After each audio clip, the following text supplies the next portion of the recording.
Welcome to New Mexico Black Rifle Operators Union. I'm your host, Sean. So today, what do I got for you today? Well, we can't win all the time. And as I say that, we knew that the Senate and the House are kind of like becoming jokes for American people normally. They've always been a joke for a lot of us, especially from the libertarian or ANCAP spectrum, because they seem to just not get anything done, and anything they do get done is usually not for the betterment of the people anymore. It's usually for the betterment of other countries. Case in point, Senate Bill 3212. So this is put out by Cory Booker. Now, what Booker is trying to do... Oh, no, this is by Warren. I'm sorry. No, I was right the first time. By Cory Booker. By Spartacus himself. So what Spartacus is asking for, or Booker is asking for in this bill, which is one of the ones that he has sponsored. And anyone who knows these two senators I'm about to mention, one of them is Booker, the other one is Warren, Elizabeth Warren. If you know any of the bills that they've ever sponsored, you know the type of thing that's coming down the pipe. So what Senate Bill 3212 is they're looking for you to have a license for any purchase of a firearm. So up to 30 days, I believe, is what the statute that they're trying to pass is, that you have 30 days to apply for a license before you purchase a new firearm. After that, it's null and void, and you have to reapply and have to do this. During this, during the licensing process, you basically have to go through what you would for New Mexico's concealed carry. So you'd have to prove proficiency. There's a written part of this that you have to prove your knowledge of the law. And then you would be able to purchase a firearm. Now, if you change your mind for said firearm, because you have to list the type of firearm you're going to buy, meaning that they're out of Glocks, so you decided to buy an HK or a SIG, you have to go through the whole process again. And you don't do this for multiple firearms. You do this for every firearms purchase. This is onerous. I don't see it passing, but it's on my radar because I do this for you all. I look through the stuff that's coming down the pipe. And with the lack of action that's happened with the ATF, meaning the ATF has tried to get things done, they're now going to try, and I say they, the left, the anti-gun agenda of the U.S. is going to try to go about it any way they can. And one of the ways they're going to try to go about this, because they're seeing that they can't do it in court by executive fiat, meaning the ATF just can't regulate things without going through Congress and through the Senate, they're going to start trying to push this through the Senate and the Congress. Now, we have a supposedly Republican-held House, so that should be an indicator that this has no chance of passing. However, we know for a fact, because we've seen people that get into power that don't hold up to the values that we all hold in the 2A community. So be vigilant and talk to your senators and talk to your representatives and make sure that they know that you're not a fan of Senate Bill 3212. In the same vein, Senate Bill 3223. So this one I think is even worse, which it's kind of hard to say that a bill could be worse. But this one is for ammunition purchases. So what they're trying to do is pass like New York or California style background checks for any ammunition purchase, period. That means you'd have to go through an FFL each time you bought ammunition. You'd have to go through a background check, a NICS background check every time you bought ammunition of any number of rounds. They also want to limit this to 1,000 rounds so that for any one purchase or in any given month, because it's actually set up to be a monthly allotment. Now, I have a number of issues with both of these bills. This one I have a lot of issue with because anyone who is in the 2A community, even with the ammo shortages, knows without the batteries or without the ammunition, you can't use your toys. You can't use the tool as it's designed. So, what this means is that they're trying to say that they know how much you're going to shoot, which I don't know very many people that know how often or how much they're going to shoot exactly to the round so that they can budget for that at any given time. We usually buy allotments of ammunition, or at least I do, so that I know that I haven't a spare amount, so that when I do train, I do have extra for other things in case something ever happens, or that I just have enough of these rifles or these pistols that I keep this caliber in stock in my own stores, because I want to be able to train and to shoot whenever I want, not let the government have to do this. But imagine going to, like one of your favorite retail outlets that you buy ammunition from. We've already had some places that have limited how much you could buy because they're afraid of running out for a number of reasons, because there's been shortages that we've fought time and time again in the 2A community, especially with ammunition. There was a point in time it was hard to find .22 ammunition. Now we're seem to be able to find that. We'll see how that goes the longer this goes on with the ammunition shortages, especially with Lake City shutting down. That's why I would suggest Go Rogue, AAC, and Phoenix Ammunition. All these guys would gladly sell you ammunition for your training purposes or for your self-defense purposes, and they're all American-owned, all American good guys usually. Phoenix is really based, so is Go Rogue. Go Rogue is extremely based, but they specialize in training ammunition, not so much defensive ammunition yet. They even have suppressor host ammunition that's subsonic for 9mm, 10mm, 45. Of course, that's 45 is always subsonic usually. And they're working on subsonic 300 blackout and subsonic 223 or 556 because there's been a market for this since the takeoff of suppressors.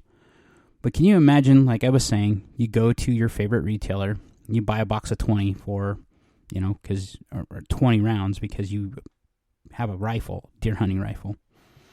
And you go shoot that box of 20 rounds, and you're like, well, you know what, I didn't finish my 0, or you know what, I need another box to go hunting with, but I didn't get a chance. They didn't have it in stock, but I just heard they got more in. I'm going to go buy another 20 rounds. Well, now you have to go through another background check. So if you've ever been to one of these big retailers, I'm not going to name them because I don't want to get in trouble for naming a brand that, isn't a sponsor of this channel or isn't someone who's come out publicly to show that they support the 2A 100%. We all know one giant large box retailer who put their foot in their mouth and said they wouldn't sell guns to anyone under 21. But I digress.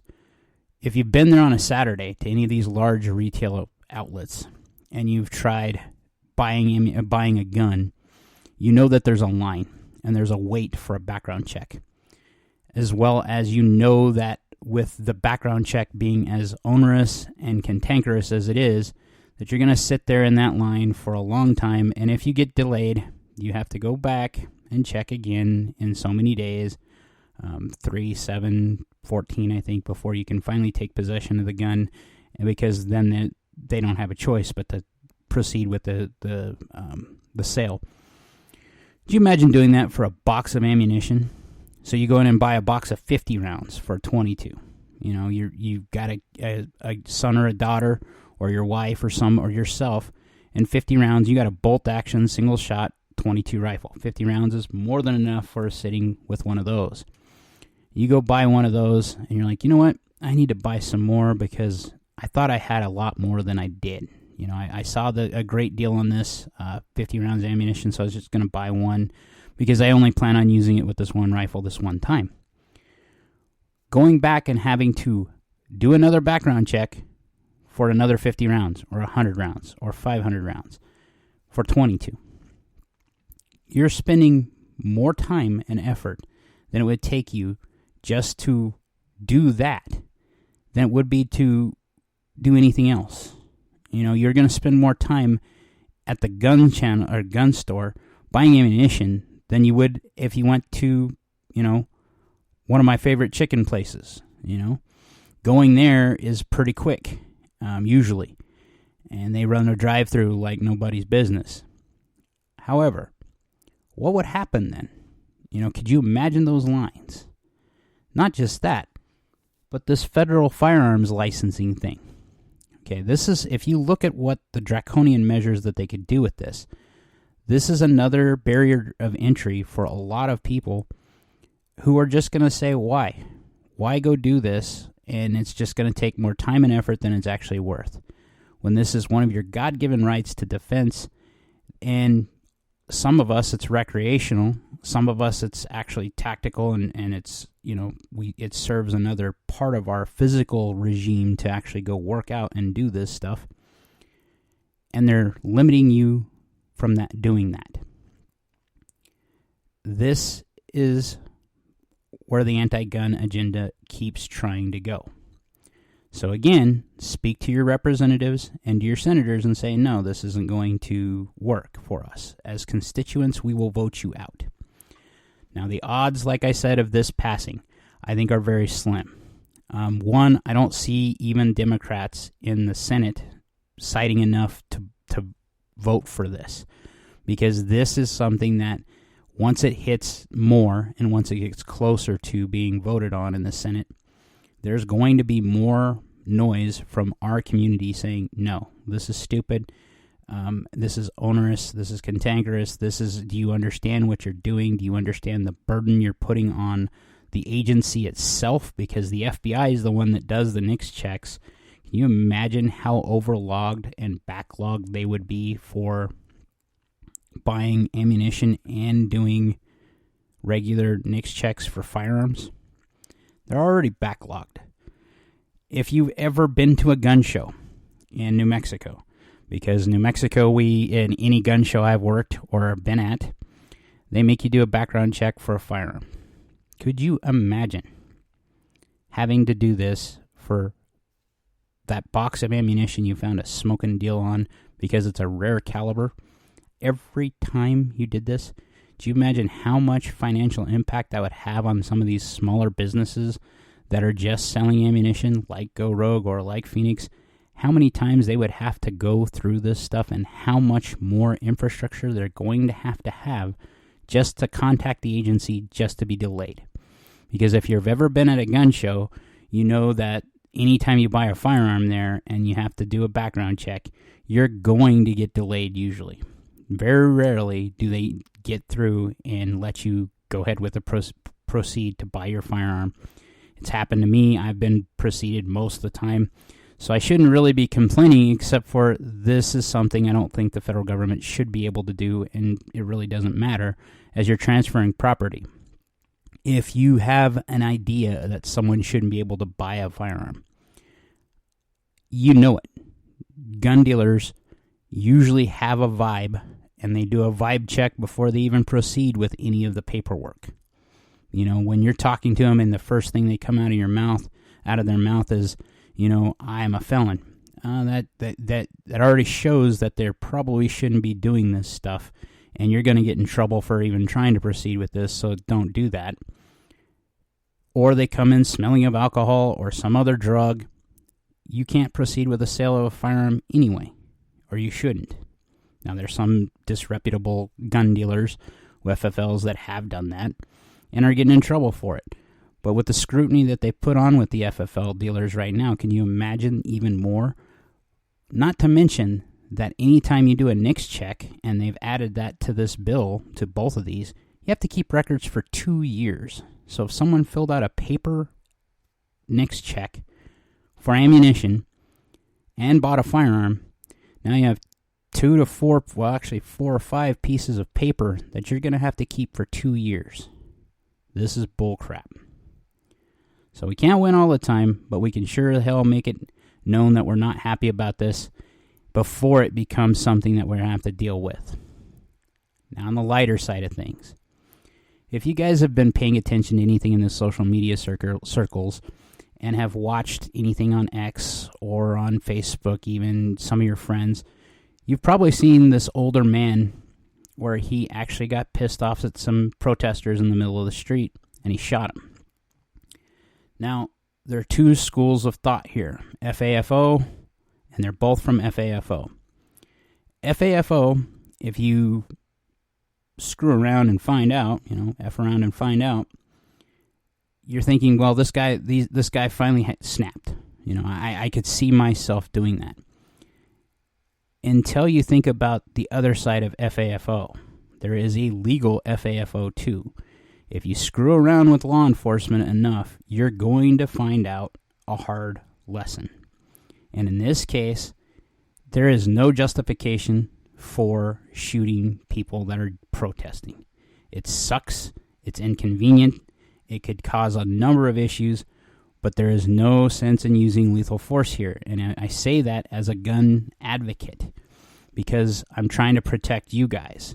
If you ever draw your gun to have to use it, you better use it and know that it's going to be a clean kill or a clean shot, a clean shoot, I should say, so that you know if you go to court, the odds of your success are better than what they would be in these cases. To use lethal force in New Mexico, it has to be a disparity of size. So there could have been a number of these guys, that could have been there. There has to be a disparity of force, meaning that they're trying to, an imminent threat of bodily harm is what I mean. These protesters were just sitting in the middle of the road. While inconvenient, that is not a threat to your person. Okay?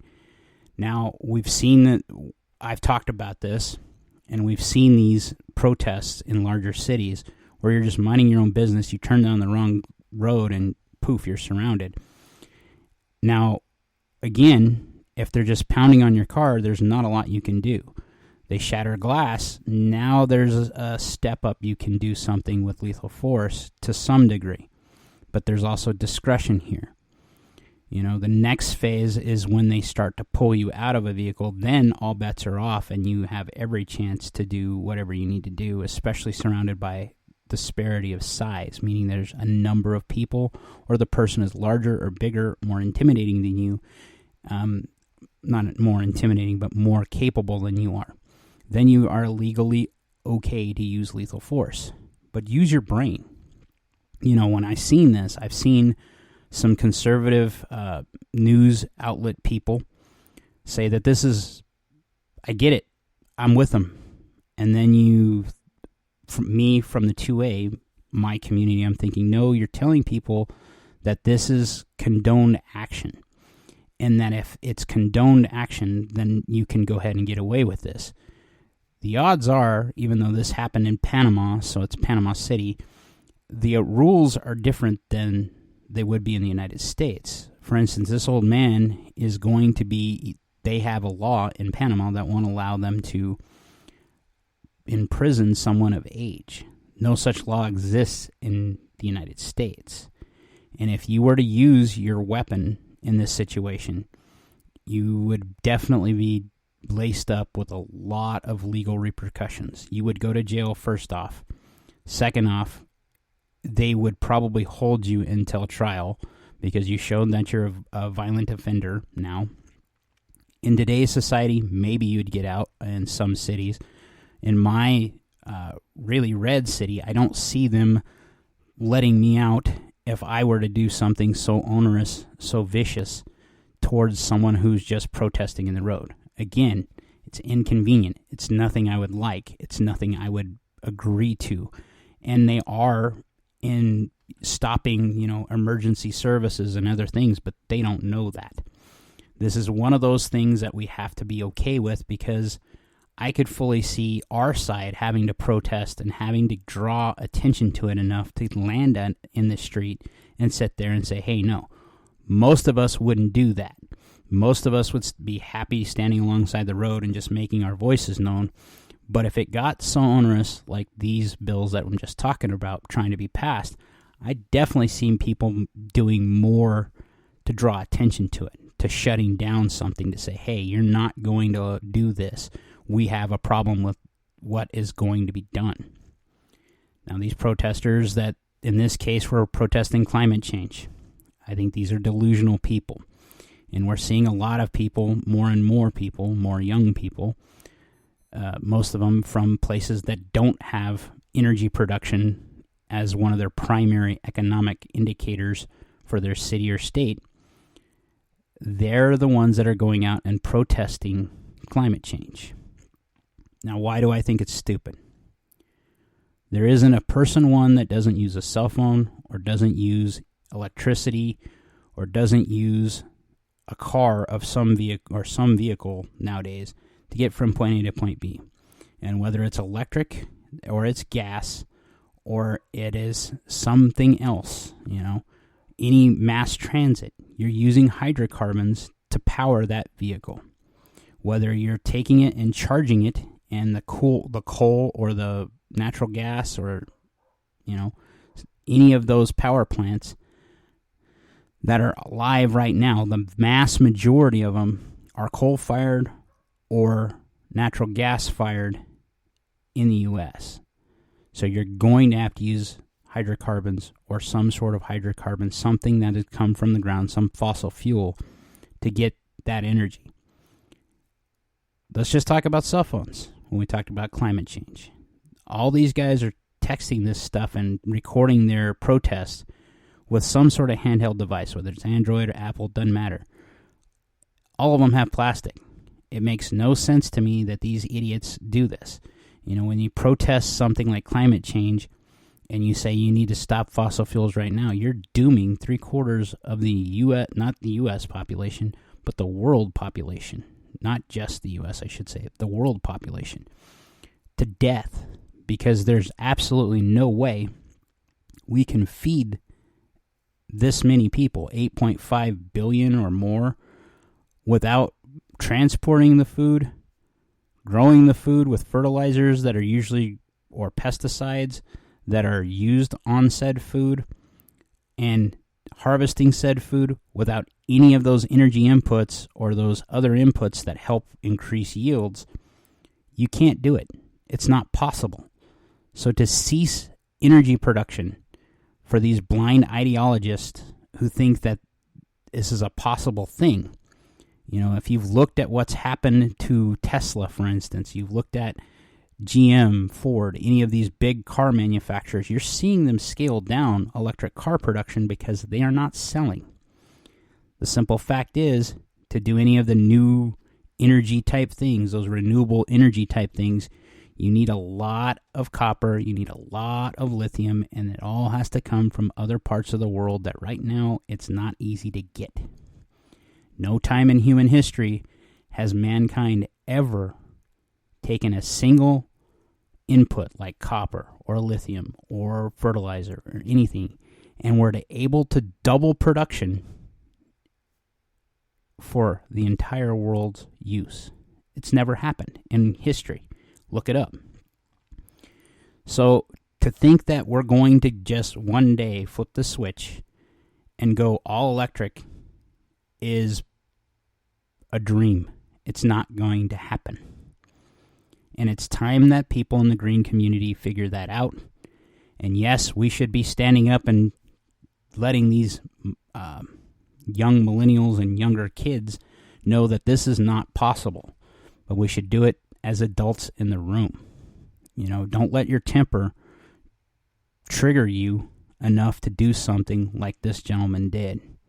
And while I understand and I feel for him, because I can't imagine being stuck in a protest or being stuck needing to get somewhere. Maybe it was some sort of urgency thing.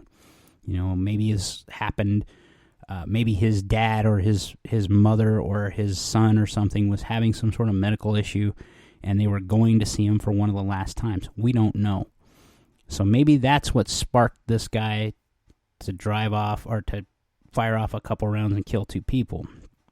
But you need to be more practical about it, because you are a member of the 2A community in the United States, and you, by extension, you're a representative of the 2A community. And anything you do like this is going to reflect ill on the rest of us. It makes us look like drunken rednecks that can't keep our temper.